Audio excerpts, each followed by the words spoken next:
आज से लगभग 5 साल पहले तक लचर स्वास्थ्य व्यवस्था और महंगे इलाज से जनता परेशान थी। मुख्यमंत्री श्री भूपेश बघेल ने शपथ लेते ही कहा कि यह स्थिति बदलनी होगी।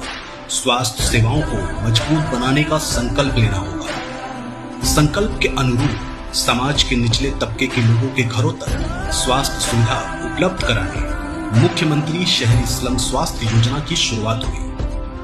मुख्यमंत्री की इस योजना ने इतिहास रच दिया। विशेषज्ञ डॉक्टरों की टीम, मुफ्त जांच और दवाई घर घर पहुंचने से जहां अस्पतालों की भीड़ कम हुई, वहीं अस्पताल वाली गाड़ी की चर्चा देश भर में होने लगी। आज शहरी झुग्गी बस्तियों में लोगों तक 124 मोबाइल मेडिकल वाहनों द्वारा निःशुल्क स्वास्थ्य सुविधा दी जा रही है। अब तक 57 लाख से अधिक लोग इस योजना से लाभान्वित हो चुके हैं।